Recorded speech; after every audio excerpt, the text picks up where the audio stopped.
బోడే రామచంద్ర యాదవ్ సారథ్యంలో BCY party నేతృత్వంలో BC సింహ గర్జన. బీసీ రక్షణ చట్టం అమలు, రాజధానిలో బీసీలకు 1000 ఎకరాల భూ కేటాయింపులు, బీసీ కార్పొరేషన్లకు నిధులు, సమగ్ర కులగణనతో విద్యా, ఉద్యోగ, ఉపాధి, చట్టసభల్లో 44% రిజర్వేషన్లు ప్రధాన ఎజెండాగా ఈ నెల 22న విజయవాడ గుంటూరు హైవే నాగార్జున యూనివర్సిటీకి ఎదురుగా జరగనుంది. ఈ చారిత్రాత్మక ఘట్టంలో భాగస్వాములు కావడానికి బీసీ సోదర సోదరీమణులందరినీ సాదరంగా ఆహ్వానిస్తున్నాం. కదలిరండి, మన ఐక్యతను చాటుదాం.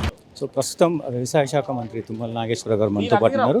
సో సార్, ఇటువంటి ప్రదర్శనల ద్వారా రైతు ఒకే చోట అన్ని రకాలైనటువంటి వ్యవసాయ పనిముట్లతోటి పాటు, విత్తనాలతోటి పాటు, మొక్కలతోటి పాటు దానికి కావలసినటువంటి అవసరాలు, అవగాహన పెంచుకొని అతను రేపు భవిష్యత్తులో సంప్రదాయమైనటువంటి వ్యవసాయంతో పాటు ఆయన తెలుసుకున్నటువంటి నూతన వ్యవసాయ విధానాలని, అదేవిధంగా న్యాచురల్ ఫార్మింగ్ కానీ, టెక్నాలజీ కానీ, మెకనైజేషన్ కానీ, దానికి కావలసినటువంటి ఎరువులు ఏ రకంగా వాడాలి, ఎంతెంత వాడాలి, మనోళ్ళు తెలియక ఎక్కువ వాడి పంటలు నష్టం చేసుకుంటున్నారు.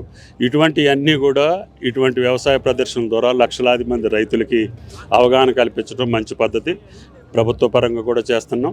తప్పకుండా రాజేందర్ రెడ్డి గారు చేసినటువంటి ఈ ప్రయత్నం చాలా గొప్పగా ఉంది. Thank you. సో ఇది రైతు బడికి సంబంధించినటువంటి మొత్తం ఎగ్జిబిషన్లో నానా రకాల, అంటే ఆధునిక రంగానికి సంబంధించి, వ్యవసాయ రంగానికి, వ్యవసాయ భూములకు సంబంధించి ప్రతి ఒక్క పనిముట్టు, ప్రతి ఒక్క మొత్తం కూడా ఔషధాలు కావచ్చు, రైతులకు సంబంధించి అన్ని వస్తువులు దీంట్లో ఉన్నాయి. సో ఇప్పుడు ఆధునిక రంగంలో, ఆధునికంగా ప్రస్తుతానికి ప్రపంచంలో అటు భారతదేశానికి కావచ్చు, ప్రపంచ దేశాలకు కావచ్చు, మనం ఇక్కడ ఉన్నటువంటి ల్యాండ్స్ని ఉపయోగించుకొని ప్రపంచ దేశాల్లో ఎక్కువగా విలువ ఉన్నటువంటి ఏవైతే కొన్ని ఇవి ఉంటాయో, పండ్లు కావచ్చు, ఫలాలు కావచ్చు, సో మొత్తం కూడా ప్రపంచ స్థాయిలో ఏదైతే డిమాండ్ ఉందో పంట, దాన్ని వేయాలి.